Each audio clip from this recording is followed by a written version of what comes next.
It's the I take back everything I ever said about vaping. It's the best thing. I hope you die. now, Hey now guys, I, welcome oh, to the movie Epidemic. We've been live for like 3 minutes, Chadley. have we? All the while I was talking about vaping? Yeah. Oh, okay. Well, I guess we've been live. Welcome to the movie podcast. Guess we're going to talk about some movies today. But first, let's get some formal business out of the way. Oh yeah. Yeah, let's get some formal business. Now, the movie Fantastic Four is coming out. Mm-hmm. What is it? I probably won't see it first weekend. It's coming out next weekend. Yeah, I won't see it first weekend, but I am going to see it.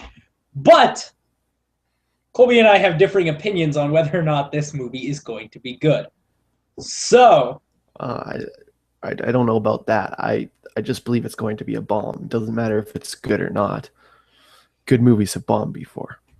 okay, so wait, what's the bet then? Is it about critic reviews or is it about how much money it makes?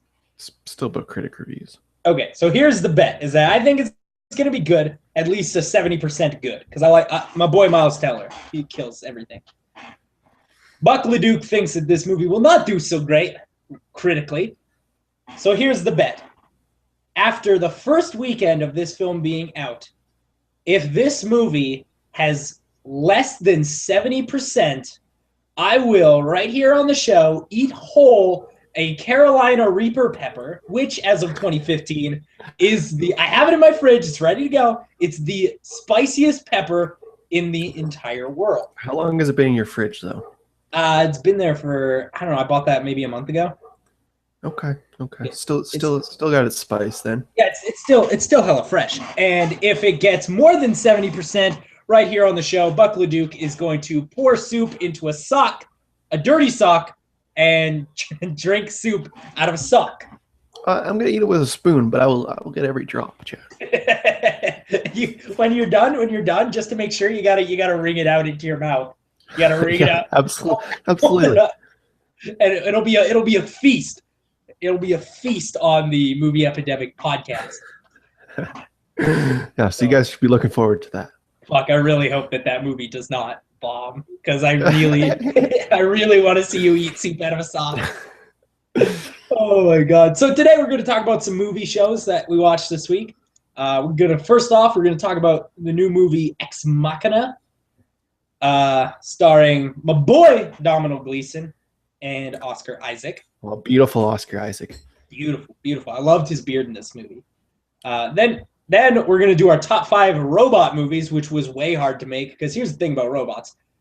I might be getting pretty sick of robot movies now because there's a lot of them, but there's also like a lot of good ones. Oh yeah, I cut out a lot. Oh, dude, fucking cut out like 100 of them. God bless RoboCop. I'm sorry, RoboCop, you didn't make the cut. I was gonna make RoboCop all 5 of my entries, but didn't make the cut. Too many good robot films. Okay. Then we're gonna move on to the third film in the Planet of the Apes saga, called Escape the Planet of the Apes. And then the third film we're gonna be talking about today is a drama starring fat ass Jonah Hill. Wait, he got fat again. How did he get fat again? He slimmed down to like AIDSy levels, and then he got hella fat again. Was this movie just filmed a long time ago, or is he fat again? No, I think he's fat again. Oh no, Jonah! I think the stress got to him. Eating pizzas and stuff. Oh, dude, I can't wait to see all the "you got fat as fuck" jokes they make in 23 Jump Street. Oh hell yeah! Channing Tatum, he's gonna make some fat as fuck jokes. It's gonna be good. I would hope so. That's gonna be good. So let's start off with our first film of the day, Ex Machina. Yes. So basically what this movie is about is Domhnall Gleeson is a coder working for a company called Blue something. Mm-hmm. Basically working for Facebook. And finds out that the guy who runs this company, it's Blue, I want to say Bluetooth, but that's not right. Blue Book, yeah. So it's Facebook. He has offered to bring one person into his home for a week to get wasted as fuck and work on a secret project. So Domhnall Gleeson is selected for this, and he gets to go and hang out with Oscar Isaac, where Oscar Isaac shows him that he has created artificial life. He's created a robot, the first ever. Yeah. And they do the Turing test, the Alan Turing test, where basically they're just trying to see the consciousness of this robot, and then things get really weird because Domino Gleeson tries to bang the robot a bunch. Hell yeah. No, I saw this. This was the premiere at the film festival I went to this year. Full house, packed house. Everybody was loving it. This is easily one of my favorite movies of the year. Oh, easily. And here's the first thing that I want to say about this movie. Domino Gleeson, that might be the best English to American accent transition I've ever heard in my life. Yeah, he was good. He was really good. His American accent is flawless. I was because like you watch Frank and he's just like straight up like Scottish or whatever. It's thick. It's thick as pea soup, bro. Yeah. I want to let's talk about Domino Gleeson for a couple of minutes here. Sure. We've seen him in other stuff. We've seen him in Harry Potter. We've seen him in Frank. But we've never one of my favorite movies of last year too. This Domino Kid. That was a good movie. That being said, as good as Frank was, it's not as good as this movie. No, absolutely not.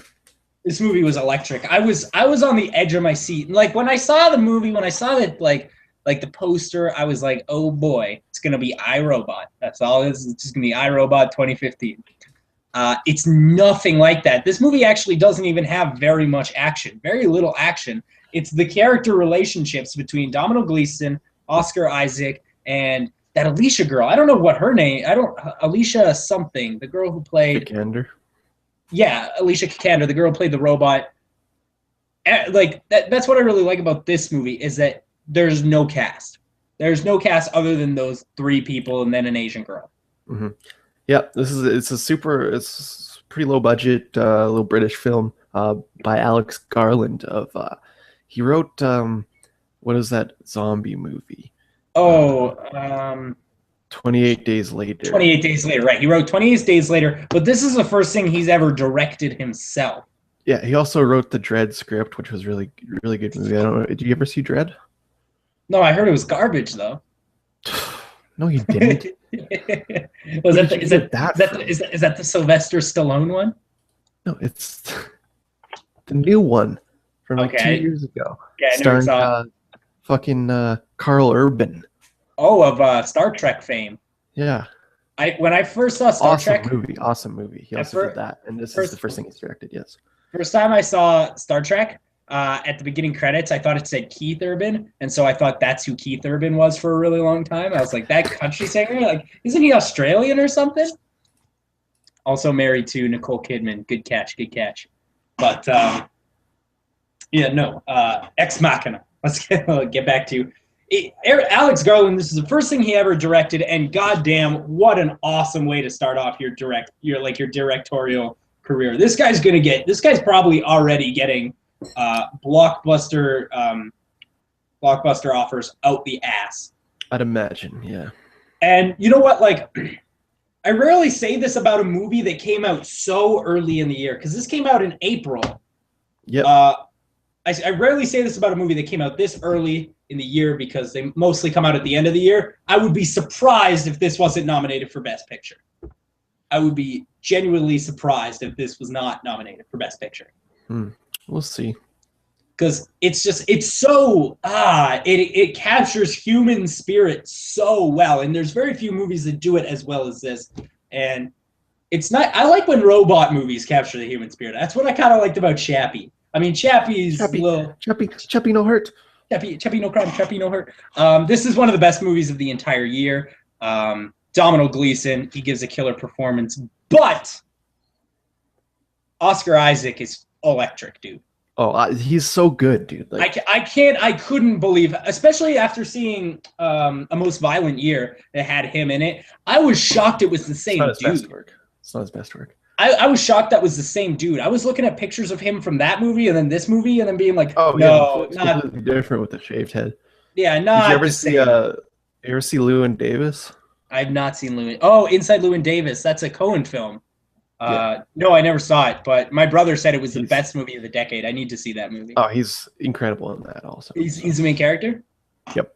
Oh, I love me some Oscar Isaac. This is an actor that you introduced me to a while back, and I am so glad you did. And he's gonna be in Star Wars. I know. Yeah, and X-Men. And X-Men is he playing Apocalypse? Yeah. Yes. That's gonna be awesome. Although we've seen the pictures of Apocalypse, he looks like Ivan Ooze from fucking Power Rangers, like a lot. It's uncanny. Yeah, I mean, but I think X-Men Apocalypse is gonna be great. I think the title is a little bit lazy. Well, that's like if there was a movie called Spider-Man Venom, or Spider-Man Green Goblin, Spider-Man Dr. Octopus. Hey, Spider-Man Dr. Octopus was a good one.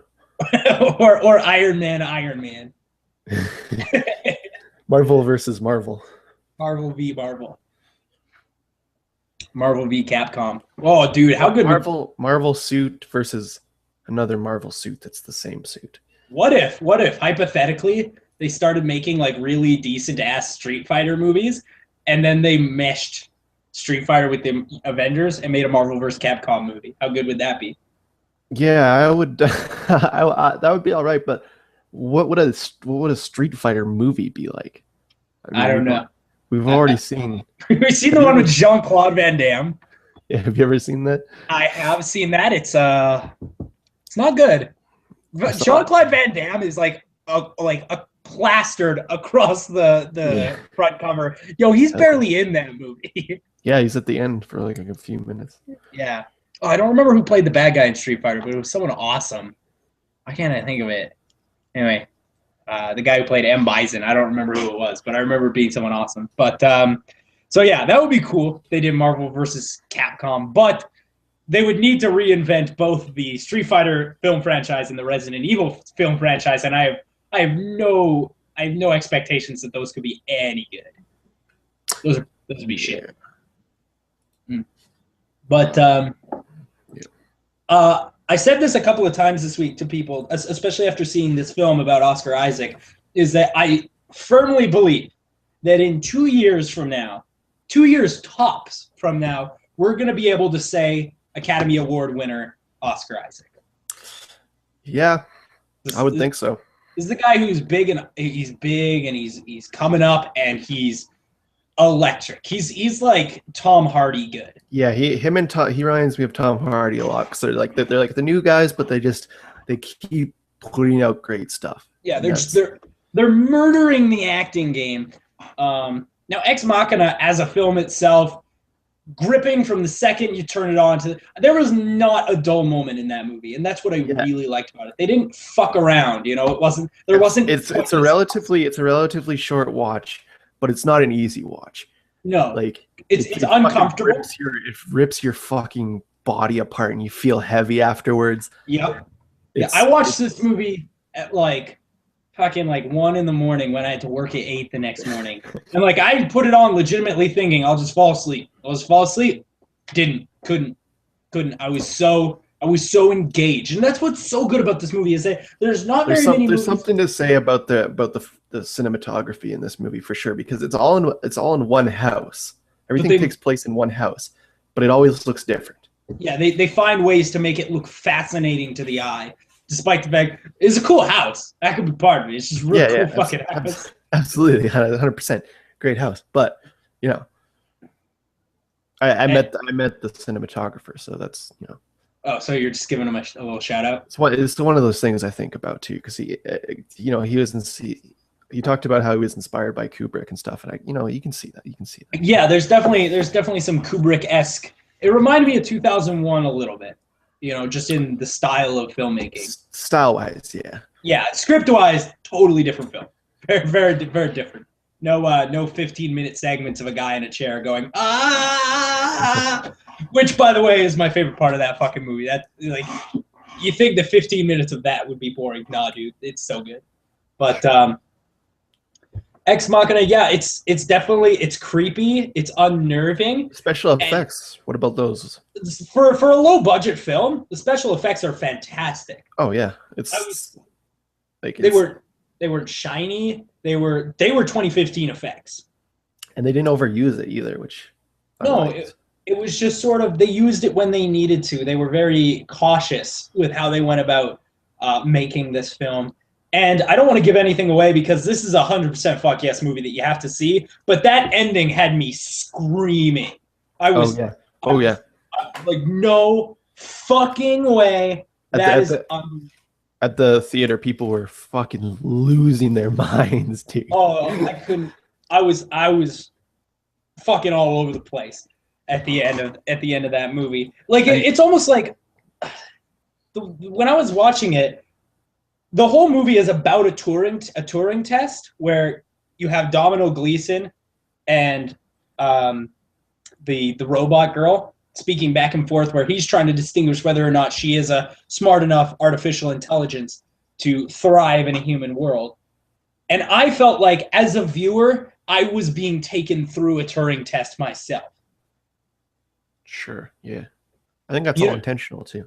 yeah, absolutely. It felt very intentional, and I was there's a point where this girl stops becoming a robot and she is a character that you care very deeply for and you want the best for. And I think that is the moment where this movie succeeds. Yeah, yeah, absolutely.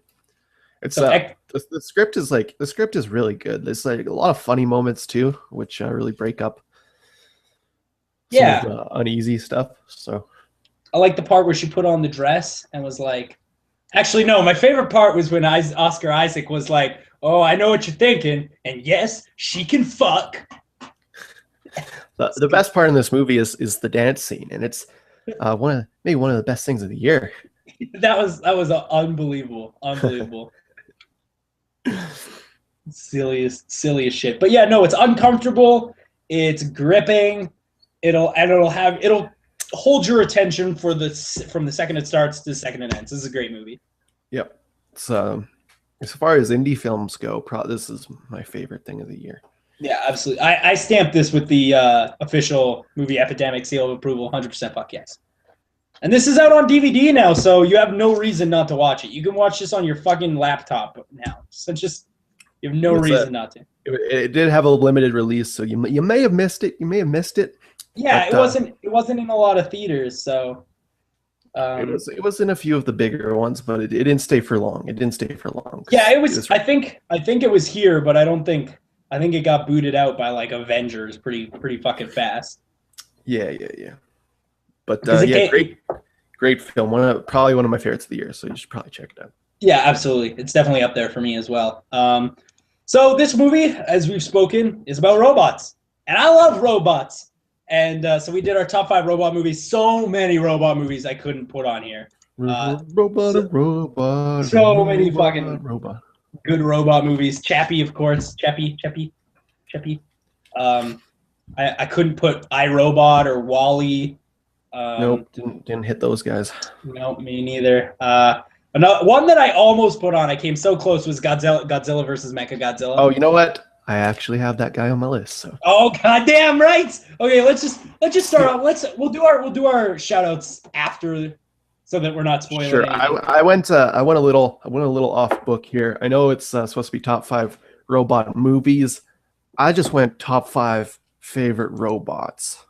Okay, yeah, I'm okay, I can make my list so it's top 5 favorite robots. One of the entries on my list has a robot in brackets because it's a robot I specifically like from the film.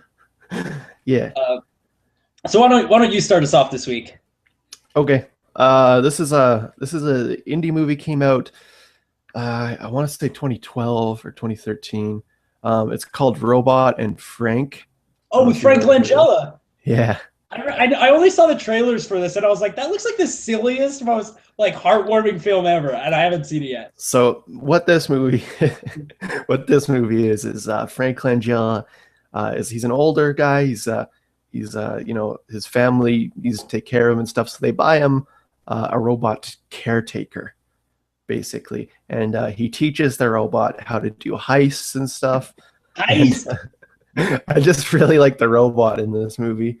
Yeah, it's a pretty good film. God bless. It sounds like Chappie, but without gangsters, without sort of. without rappers in it. Yeah. My number 5, the specific robot. My number 5 is, I mean, some nerds might argue that they're actually called droids, but fuck yourself, nerds. My number 5 is from Star Wars. Sure. This is R2D2. Absolutely. Star Wars 7 was out. Ball Droid would be here, but I was just thinking about that too. Like, because yeah. Ball Droid is going to be my all-time favorite robot for sure. Oh, I can already tell. It would be number 1 on the robot list, 100%. Yeah, no, I like R2D2. I don't know. I have a friend who has R2D2 tattooed across her back. Don't know if I do that, but don't know if I do that, but I really like R2D2. Might as well just go get the McDonald arches tattooed on your back. As big as a lot. When those guys get the giant lions tattooed on their backs? Yep. Just your full back, a giant McDonald's arch. I'm gonna get the MGM logo, the lion, MGM lion. And when people ask me why, I'm gonna be like, really like James Bond, man. Big fan. Yeah, I'm gonna get James Bond tattooed on my dick. Just the word James Bond. So when you're having sex with a bitch, she knows. Hey man, don't call them that. Derogatory, inappropriate, offensive. Offensive. Offensive. So what's your number 4? Number 4. I don't feel like we represent classic cinema enough on this show.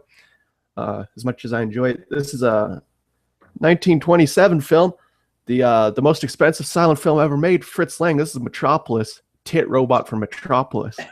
You know what? I've never seen Metropolis. I really would like to. No, I've heard it is incomplete, so there's different cuts of it. Oh, and some are better than others. So there's no other movie in the world that exists as a different entity in like 7 or 8 different fucking, like, there's 2 different versions of that new fucking X-Men movie, which we got to check that out sometime. The new cut. I've heard it's incredible. I might just watch the scenes that have been added in. I don't really. Well, I've heard that not only did they add scenes, but they changed shit. You know, I've already seen that movie though, and I don't feel like I ever need to see it again. I thought that was a really strong superhero movie. I've seen it twice. I feel like I'd watch it again, especially. It's the best X-Men movie, probably. Oh, easily, undoubtedly. I remember after watching First Class, I was like, they ain't ever gonna top that shit. Then, bam! Immediately they top it. Yeah. Apocalypse looks a bit more cut and paste, but it'll be fun. I did see there's one the cut that was on Netflix for a while. Of Metropolis had like a synth pop soundtrack, and it's really weird, and it was like colored, it was colorized and stuff. Yo, I don't know if synth pop existed in 27. It did not, but this was I believe this was an 80s recut. So god damn, fuck the 80s. My number 8 is I can't or my number 8. What? Your number 8. My number 8. My number 4. Shelly, you get into the sauce early, bro. My number 4 is I can't pick a robot from this movie that I like the most. I just like all the robots in it. So I'm just gonna say the movie in general. My number 4 is Steven Spielberg's Artificial Intelligence. Absolutely adore this film. Absolutely adore this film. God bless Steven Spielberg. God bless Haley Joel Osment before he became a fat, weird-looking mess. I mean, he was always kind of weird-looking. His eyes have always been out of control, for sure. They're definitely hard to look at, which makes a 2.5 venture pretty difficult. Beady. They're like close and beady. He looks like they're black too. He looks like a dog. The thing is too is it's 2.5 hours, and Haley Joel Osment is in every scene of the film. So it's a lot of his eyes. A lot of his eyes. A lot of Haley Joel. If you figure if they were making a robot, they might take, spread his eyes out a little bit. But it's like, make it symmetrical, like Actually, I think I know who my favorite robot is. My favorite robot is Jude Law's robot, because his job, he's a hooker bot. He's a man hooker bot, which I really, really like. God bless. I mean, who doesn't? Who doesn't? Yeah, dude, if there was a man hooker robot, I might go gay for that. I mean, I wouldn't be mad at it. might give it a whirl. Once or twice. Hey man, fucking hooker robot, don't judge. That's why I like. That's why I like at the supermarket, the self checkout, The because robot checkout. the self checkout robot, he don't judge. Yeah, you can buy fucking 4 bags of Doritos, a pack of cigarettes, and Some pizza pockets or something. some pizza pockets, ramen noodles, and three 12 packs of Dr. Pepper. Yeah. That robot ain't gonna be like, hey, bud, slow down. I do like though. One of my favorite Tom Green bits is when he's buying condoms, and he goes up to the front and he's like, "These are for sex. I'm going to be having sex with these."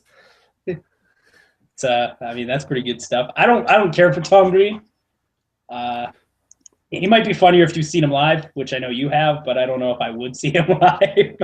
Oh, I think the Tom Green show is one of those things that's just you either get the repetitive humor or you just can't stand it. And it's literally the Tom Green show is just an encapsulation of everything I find funny, because it's exclusively dick jokes, repetitive humor, and puns. So I'm down with dick jokes, repetitive humor, and puns. well, that's why I love the Tom Green show. I'm all into it, bro. I'm all into it. So what's your number 3? My number 3, I don't actually know, because we talked about this earlier. This is Godzilla versus Mechagodzilla. What's damn right. What's better than Godzilla? How about one made of metal and can shoot lasers? How about Robot Godzilla? God damn it! Yeah, how about a robot from space that shoots lasers from his eyes? That's a fucking good ass movie, Robot. Also, Godzilla versus Mechagodzilla is easily one of the best of the franchise. Sure, yeah. Easily. Strong one. It's a strong one. My number 3 is a movie I've talked about many times. This one's a little bit different than your average sci-fi because it's a kid's movie. This is The Iron Giant. Sure. I really like that every time he gets mad, he just starts fucking killing people. Like, even like people he likes. It's the mom. Yeah, man. Surprisingly dark for a kid's movie. Yeah, absolutely. Well, it's not really a kid's movie. It's actually rated PG-13, but that's a fucking kid's movie, Chad. It's mistaken for a kid's movie. It says, "God damn it!" It's really violent, but it's great. I swear. God damn, you would be surprised at the people who think that "God damn it" is a swear. Like people get more. There are some people who get more offended by "God damn it" than they do by "cunt." Yeah, but I don't live in fucking deep South Bible Belt America, Chad. So that's not the case. Yes, you live in deep South Bible Belt, Alberta, you motherfucker. Dude, I live in downtown Calgary where it's all fucking artists and shit, dude. All right, fair enough. I lived in Lethbridge where it's deep South Bible Belt, Alberta. Thank Christ I got out of there. A lot of people. I had a friend who. All I do is hang out with fucking hipsters at bars, and we talk about fucking space and shit, Chadley. I had a friend who was constantly trying to get me to become a Mormon. Oh man, that's always a good time. Trying to save my soul. Good dude, but you get a wife out of it though, which is it's true. A nice touch. If you're a Mormon, wives are pretty much free. Yeah, they just give you one. Like, you don't even have to be like a cool looking dude. You don't have to have a personality at all. You just have to be a Mormon. They give you a wife. Oh man, what's your number 2? And did you go? Oh yeah, you did. My number 2, one of the most iconic roles of Mr. Arnold Schwarzenegger. This is Terminator 2. I just picked Terminator 2, but the Terminator is the robot. Yeah, this one came so close to my list. Barely missed it. It was between Terminator 2 or Star Wars, and I kind of have a soft spot for Star Wars. I had to take R2-D2. Sorry, Arnie. God bless Arnie. He turned 68 this week. Get to the chopper. God bless. A bunch of people that I work with were doing their Arnie impressions. Nobody was good. Was a lot of that stuff. Yeah. Well, I was exclusively Get to the Chopper. Exclusively. Okay. It's the one that everybody knows. I was busting out, put that cookie down, and he got to. It's not the tumor. It's not the tumor. I heard that one, and I heard Get to the Chopper a lot. Rubber Mostly, buggy baby bumpers. I didn't hear any of that one because that one's too deep. That one's too deep. I really do go deep cut when it comes to my Arnold. all of your Arnold quotes are from Maggie. Exclusively, Real deep cut. Exclusively from Maggie. I don't know if we'll ever watch that movie on this show. I don't think we'd have to really be deep in not having any movies. I think we can skip right over Maggie and hit up Genesis when that comes out. It looks terrible, but when you do the Arnold scream, it's all about how he ends it, and it's like he really tags it at the end. There's a lot of G's in that scream. A lot of yes. A lot of yeah. It's a grunt and a lot of G's. My number 2, one of the most iconic robots in film history. My number 2 is Dallas. Chappie. No, not Chappie. Chappie. My number 2 is Dallas, straight out of the 1979 film Alien. One of the best fucking movies ever made. Just missed my list, but yeah, I do adore Dallas. I put Dallas on the list because I think Alien is one of the best fucking movies ever made. So absolutely. Is Predator a robot?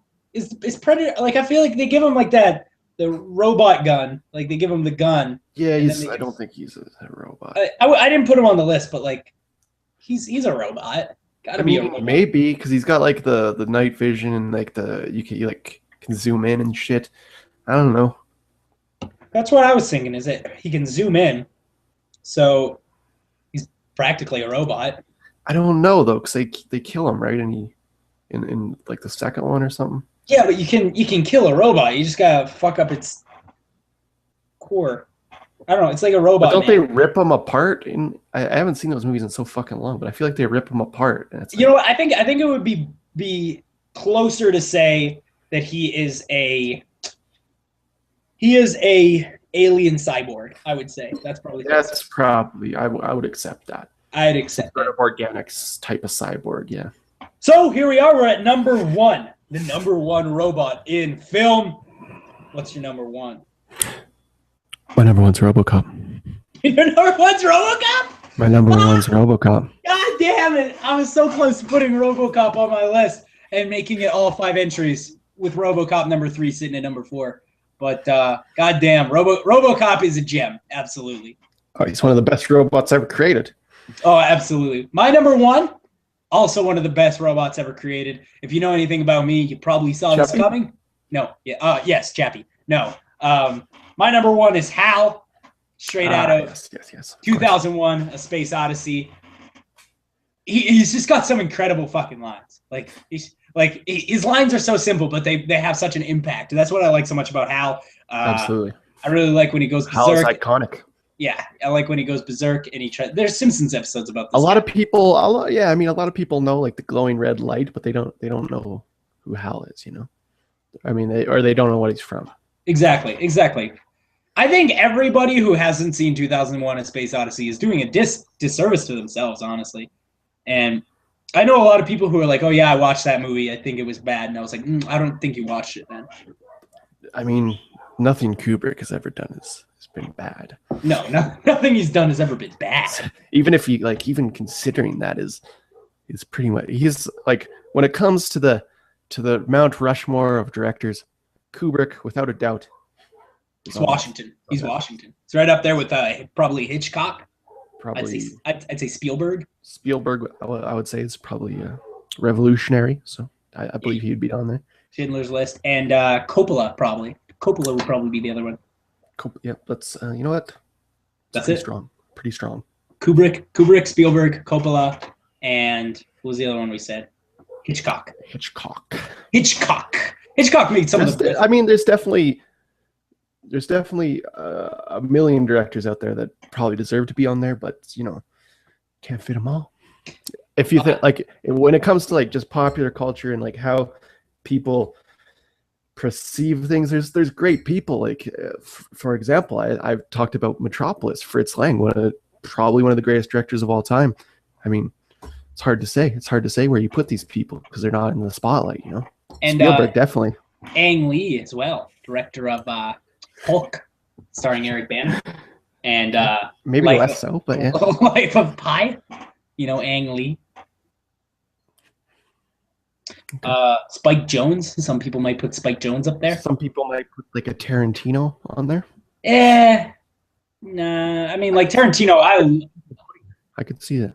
I love Tarantino, and Pulp Fiction is one of those movies. I was talking about this week about what the most influential films of all time were, and I came up with five of the most influential films of all time: North by Northwest by Hitchcock, okay.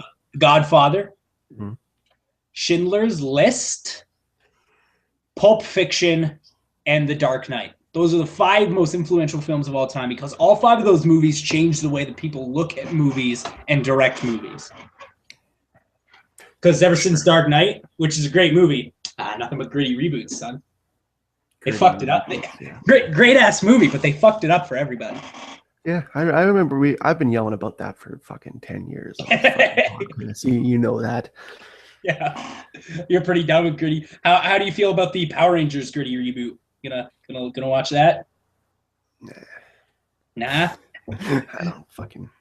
I might make you watch it. I think Power Rangers is fine, but I was never as into that as. I liked the Sega Genesis game. We had the Sega Genesis game. Yeah, that's actually pretty good. That's actually it's a good ass beat 'em up. But so that's it. Top 5. Number 1, obviously, RoboCop and HAL, 2 most influential robots in movie history. Great. I was always more of a Ninja Turtles fan, and they're kind of around at the same time. So yeah, I'm a big Ninja Turtles fan as well, and they fucked that up. They fucked that up. They sure did. They fucked that up. Now they're going to fuck up. They fucked up half of the world's childhood. Now they're going for the other half. Sure, fucking, and like you know, Roddy Piper died today. There's a lot of people's childhoods right there. God bless Rowdy Piper. Roddy, Hot Rod wrestling. He was at WrestleMania 1. Did you know that? Was he? Yeah, he's been around for a while, man. He wrestled at WrestleMania 1. I might watch They Live tonight. Don't do that. Oh, dude, that's not a good way to honor this man. Go watch WrestleMania 1 for fuck's sake. I don't really. I don't know much about the 3 hours, like 3 hours. How much? Those are 3. I've never watched a WrestleMania, but yeah, WrestleMania. It's 4 hours now, actually. But oh my god. I think maybe the last 5 or 6 have been 4 hours. I'm looking at it. The latest one is 232 minutes. That's longer than 7 Samurai. That's longer than Lawrence of Arabia. That's probably go watch all of the Lord of the Rings movies instead. Yeah, and it might be shorter. Might actually no, just kidding. Return of the King is double that easy. I don't know about that. It's not 6 hours. It's pretty long, dude. It's close. 4.5. Shit's pretty close, son. Shit's close. All right, so I think we're good with the robots now. Good with robots. Let's talk about monkeys. Okay. Everybody knows I love monkeys. And yeah, hey man, I'm never mad at a monkey movie. That's for sure. I've seen all of them. Now, last week we talked about what was the second? Beneath the Planet of the Apes. And Beneath the Planet of the Apes. We had the Great Ape Debate, and I hated that movie a lot. Escape from the Planet of the Apes. This is the shit we deserve. I mean, obviously, it feels like what they should have just went to, right? I mean, easily. They should have found a way to just make this the plot. So basically, the idea is. I mean, hey, not taking away anything from the Planet of the Apes. This is the same story. They're all the same rehash shit again. But this one, instead of just being exactly the same, they mixed it up a little bit. I mean, plot reversal, that means nothing to me. It's still the same plot. So basically what happens is that, I was confused at first for the first 20 minutes. I was like, wait a minute, there's still people alive? And Los Angeles looks like it's out of the 70s? What the fuck? And then I was like, oh, they went back in time to the monkeys. That's all intentional. It's all intentional. Like when they first find them in the spaceship, and then it turns into a weird music video, like Gilligan's Island or some shit. And then they allude to something that has happened, but they don't explain it till about 25 minutes in. So basically, Cornelius and what was the girl's name? Zara. Zara have traveled back in time to the year 1970, where humans are on the Earth again, and Fucking. now, yeah, fucking, of course. As I don't know I don't know what that has to do with anything, but I just I associate the 70s with fuck. 70s was a big decade for fucking, dude. Dude, Mad Men's one of my favorite shows, and I go back to that a lot. That's why there's a lot of 50-year-old dudes right now. A lot of 50-year-old dudes right now. But they go back to the 70s, and then they become sort of celebrities because they're monkeys that can talk. Yo, talking monkeys. Motherfucking talking monkeys. And then they're like, hey, here's what happens. We're going to destroy the world and take over humans. And then they're like, oh, no. You're not going to do that. So they attempt to change the future, which you can't do that. Like that. It doesn't fucking matter what you do in this universe because the fact that they're there at all means that, yes, monkeys are going to be taking over no matter what. And these fucking morons don't get that. So they try to alter history. And why does it even matter? It's 2,000 years. Just let the fucking monkeys hang out. Yeah, Jesus Christ. That's the president does mention that, like when they're talking to him. And he's like, I'm not going to be in office. It doesn't really matter. Yeah, that's one of my favorite bits. But then you got this scientist guy who is trying to stop the end of the world, I guess. And then it's just a monkey v man fight. And yeah, man, a lot of running around. Yeah, a lot of running. And as Planet of the Apes movies goes, there is a lot of running in this. What I love so much about the running in this one is it's mostly Cornelius doing the running, and you can tell that the actor was like really not comfortable in the suit. So dude, Roddy McDowell, King. Roddy McDowell, yeah, he was running around. I believe he actually plays Caesar in the next one too. Does he actually? I'm glad Roddy McDowell's in the next one. Yeah, dude, he's good. He's really good. Yeah, absolutely. And there's one thing I noticed about the makeup this time is you could like see their teeth behind the mask, and then at some point they started coloring their teeth black, so you could see the teeth less. That's incredible. Maybe just because I'm watching the super high quality Blu-rays, but that's very possible. That's possible that is what the dealio is. But this one was fun. This one was fun, just like the first one was fun. It wasn't as good as the first one because the first one had the amazing twist at the end. Sure. This one was grim though. Like this one was really grim. And it's crazy because it starts out on that super weird, like kind of fun music video type intro, and then it just like Cronenberg's the ending. Oh yeah, the ending. Fucking Cronenberg's it. the ending. I was like, what the ever loving fuck just happened? And yeah, no, it was just sort of a weird take for that ending. Ambitious film. One thing I did notice about this movie is that there is some social commentary about feminism, which for 1970s, that's you're walking on thin ice with that shit. You know, this was just starting to become a thing in the 1970s, and putting it in a major blockbuster, not to mention a sequel to two of the most successful films in history. Yep, but that's all the planets have had an underlying message, like that's true. Slavery. That's true. The religion message from the first one. So yeah, I guess this one was more about feminism. More so the second one had a really underlying religious tone. The first one's more slavery, in my opinion, and religion. Yeah, it makes sense. And this one also had a lot of underlying messages about animal testing and hypocrisy. Yep. That's probably the biggest one. This one hit. Yeah, but this one, it's not great. It's not a great movie. But it's fun. I really like this movie. It's fun. It's a lot of fun. Yeah, this is definitely one of the stronger of the three we've watched. This is definitely stronger. It's stronger than Beneath the Planet of the Apes for sure. This is probably the best sequel you'll see. Yeah, I imagine that the next two are not going to be very good. But I'm getting my couch belt buckle. I'm getting my couch belt buckle already, and I'm imagining that. Did you watch the documentary on this one?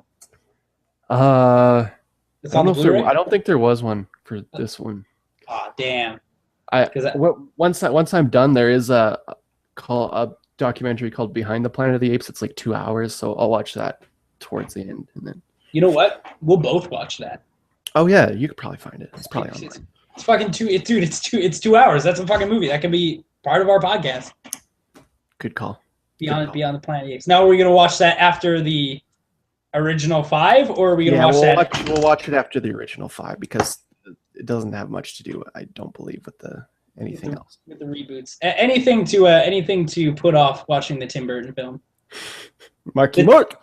The Tim Burton reboot is like the Planet of the Apes. What was that fucking James Bond movie that we watched? What was the one? I don't even remember. It was so fucking shitty. It was. I don't. Tomorrow. No, not Tomorrow Never Dies. God damn it! What was the one that? What was the fourth fucking Pierce Brosnan James Bond film? What was that movie called? Oh yeah, I don't fucking know, dude. The one with Never Died Tomorrow. Oh, Tomorrow. No, it's not Tomorrow because Tomorrow Never Dies was decent. I'm looking it up now because I gotta know. It was called Die Another Day. That's what it fucking was. Yeah, that's right. Because I wanted to die today. Yeah. I remember the jokes. I want to die today. Yeah. So, Escape the Planet of the Apes. This is a pretty good movie. Nervous about the next one, but also excited because from here they can only take it in stranger directions, and that could either be a really good thing or a really bad thing. Because at this point, it has nothing to do with the first movie. It's like nothing anymore. No, I mean, I'd say this movie is almost the start of its own franchise. Sort of. In the next one, I will give you a little sneak peek. Okay. You know how they mention how the apes took over, like all the cats and dogs dying? Yeah. That happens. That happens in the next one. Oh, good. I love when cats and dogs die. Jokes. Except cats, because I'm allergic.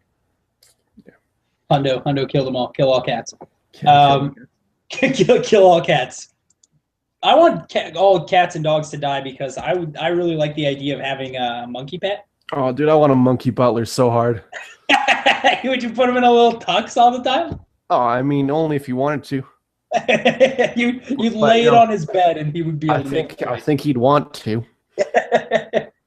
I mean, I wouldn't force him to wear it, but I think he'd want to wear it. I want Roddy McDowell in the 70s suit that he wears in this movie, in the ape suit. How good would that be? My butler. That's what I want. That's what I want. Great great stuff putting monkeys in a suit. That's fun. Yeah, when he came out in the suit, I was like, Jesus Christ. I also really like that at some point they just abandoned the 70s clothes and just keep wearing the monkey clothes they took from the year 3000. Yeah. The thing about this too is like Roddy McDowell and Kim Hunter, they're actually like really good actors. And that, absolutely. That adds something to it for me. They wouldn't be able to sell those monkey characters as well as they do, I don't think, if they weren't really good. I really like Kim Hunter and Roddy McDowell. Yeah. Murderers of film. Just trashing, just 70s acting, just trashing the game. 70s acting was pretty shitty most of the time too. Most of the time, yeah. We've seen a lot of James Bond movies. You know. Yeah. It was bad. A lot of it was bad.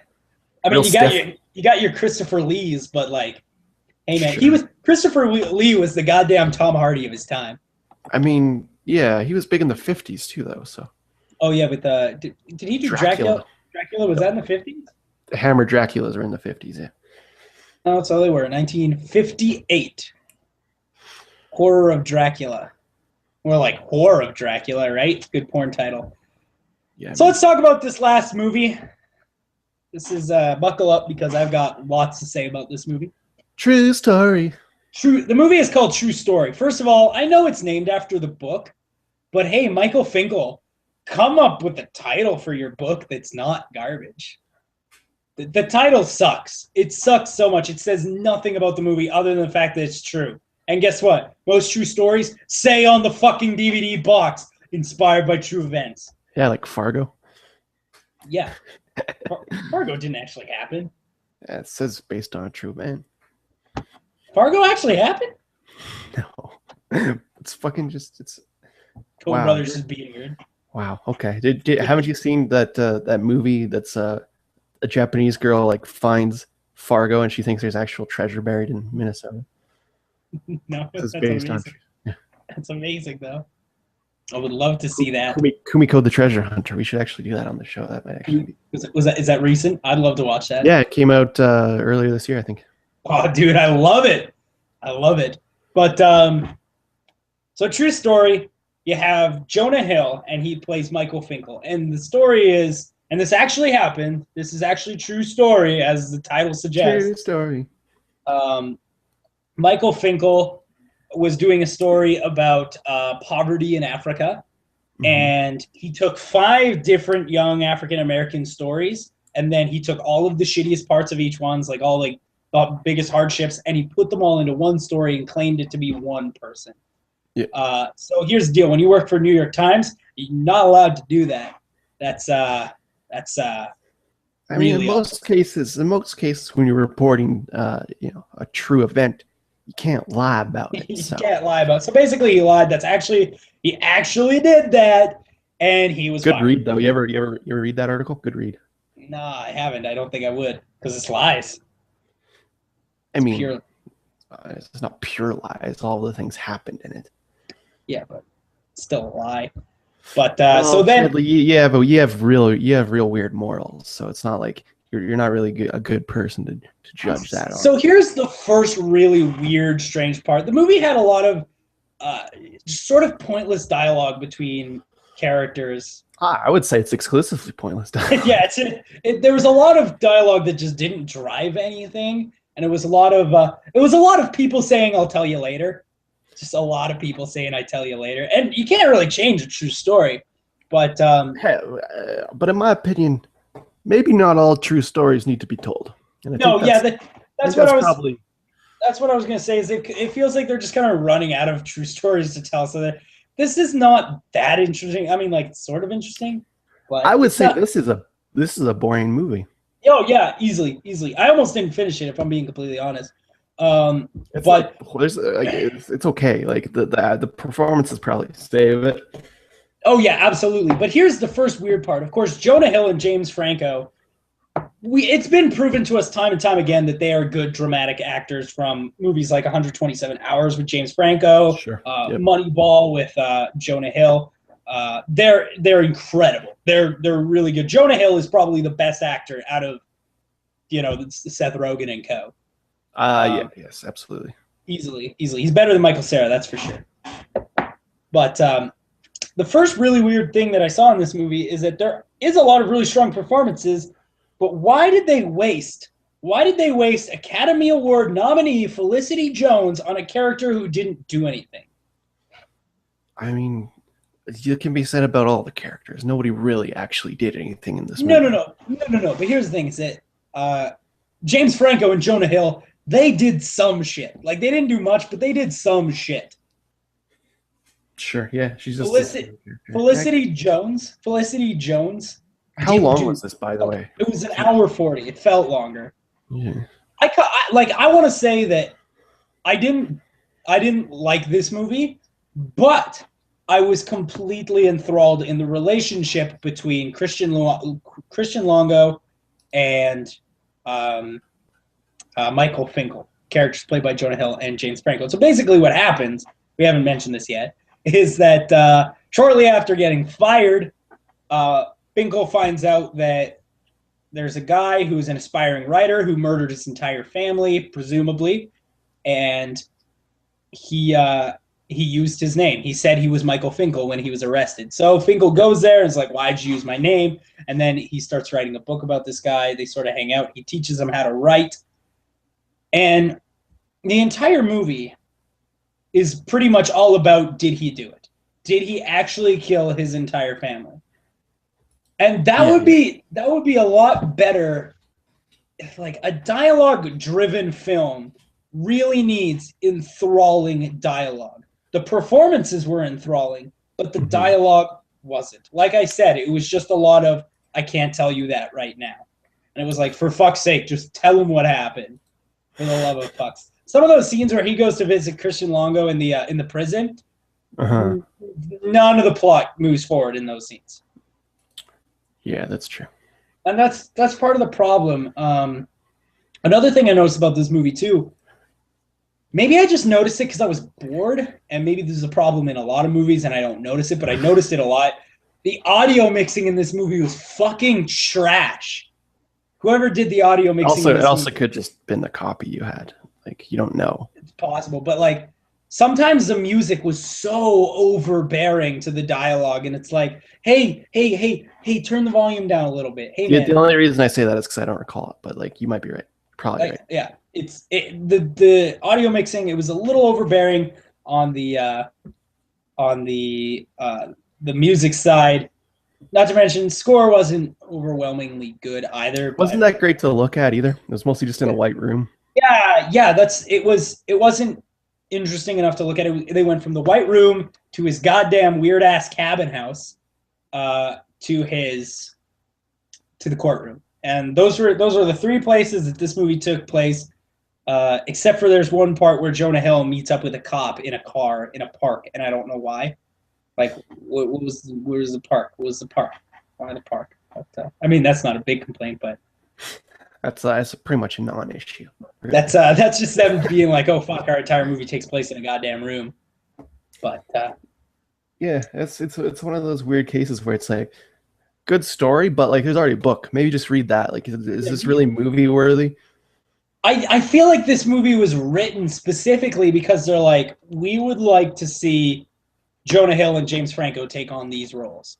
Because there were times when Jonah Hill was very, very compelling as an actor. Like when he first hears that he's been charged guilty and he goes into the bathroom and Jonah Hill sort of has that freak out.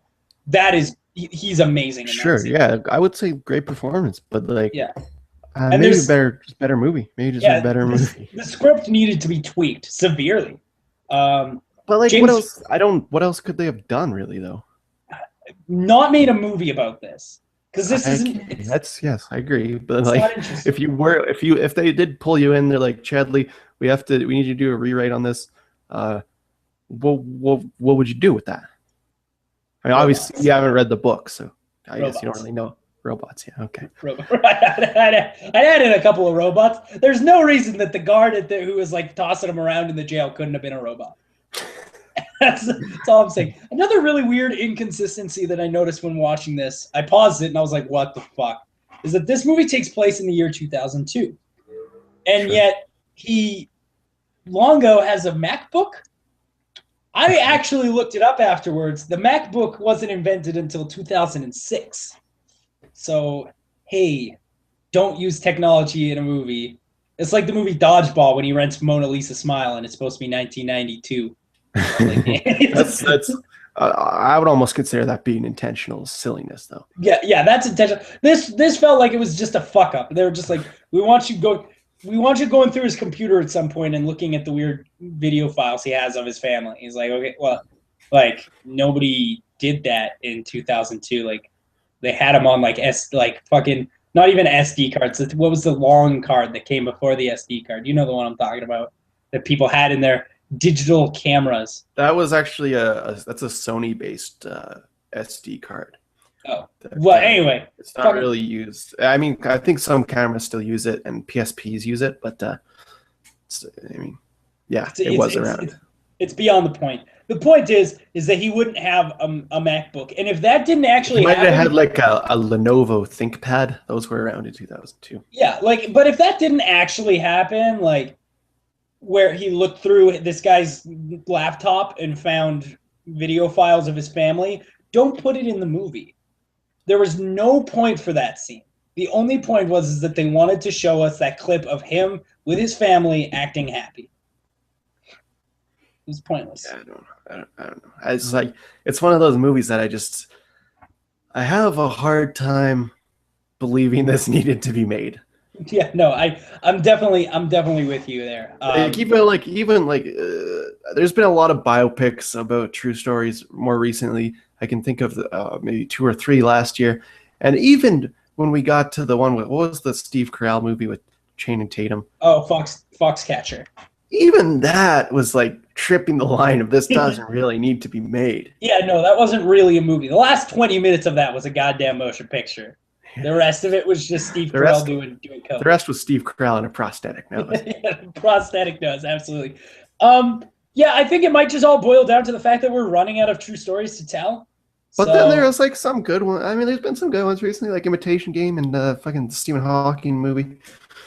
Yeah, those ones are good. I mean, the Stephen Hawking one was really good, but like it was the side of Stephen Hawking that I don't know if we really needed to see. Again, yeah, it's like I think we're running out. We're good. We're running out.